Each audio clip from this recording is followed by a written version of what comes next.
O segundo caso para a soma dos n termos de uma progressão geométrica finita, quando a razão é diferente de 1.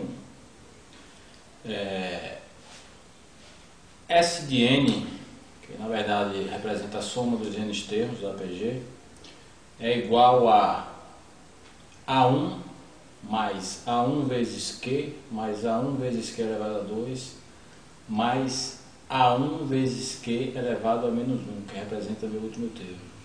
Se vocês observarem o segundo membro dessa equação, na verdade é aquela representação, os termos aí, na verdade, é a segunda representação da progressão geométrica visto anteriormente.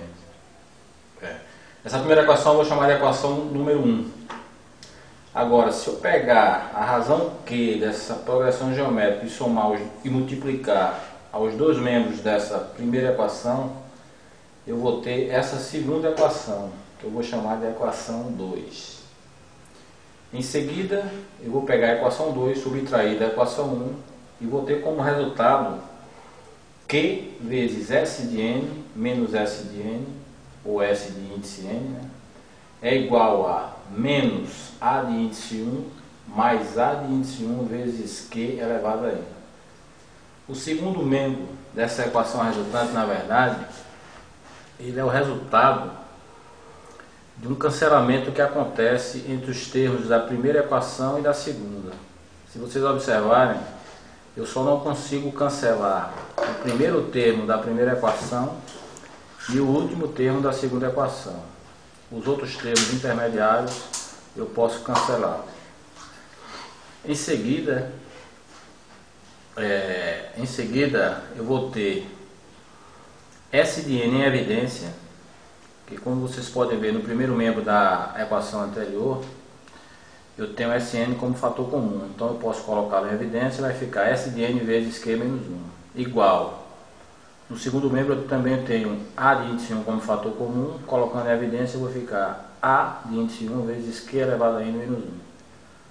Colocando ou isolando S de n, que é a soma dos n termos, vai ser igual a A1 vezes Q elevado a n menos 1 sobre Q menos 1.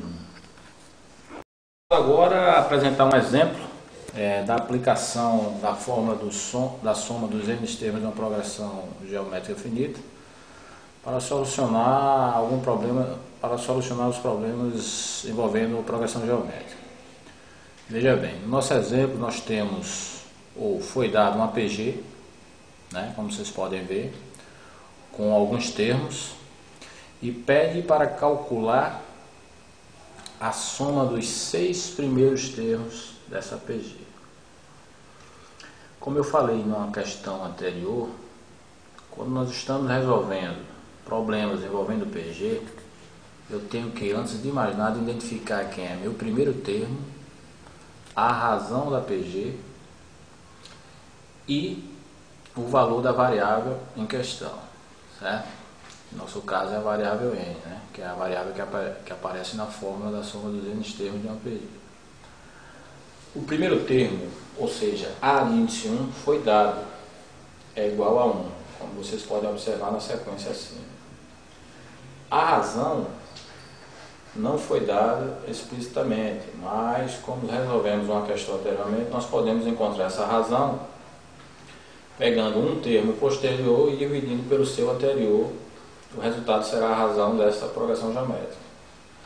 Se vocês observarem, se eu pegar o segundo termo e dividir pelo primeiro termo, eu vou ter como resultado 3.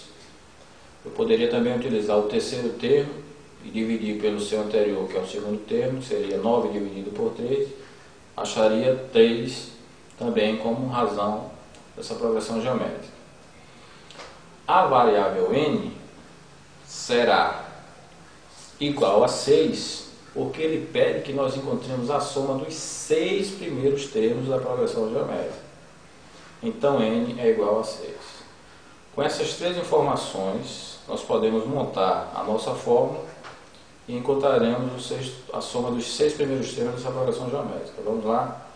Então, a fórmula, como nós já sabemos, é que S de n é igual a A1 vezes Q elevado a n menos 1 sobre Q menos 1. Substituindo pelos valores encontrados acima, teremos S de índice 6, porque nossa variável n é igual a 6, que nós queremos calcular a soma dos 6 primeiros termos, será igual a 1, que é o primeiro termo, que é igual a 1, vezes 3, que é a razão da progressão geométrica, elevado a n, que é 6, menos 1, dividido por 3 menos 1.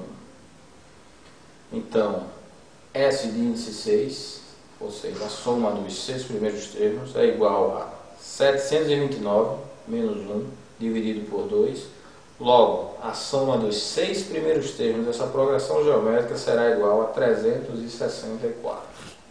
Veremos agora a fórmula da soma dos n termos de uma PG infinita. Como podemos observar? S de índice n, que representa a soma dos n termos da PG, é igual a de índice 1, que é o primeiro termo da PG, dividida por 1 menos Q, que é a razão da PG. Em seguida, vamos calcular os n termos de uma PG utilizando a fórmula acima. Exemplo: calcular a soma dos termos da PG. A de índice igual a 1, Q igual a 1 quarto. S de índice n é igual a índice 1 sobre 1 menos Q.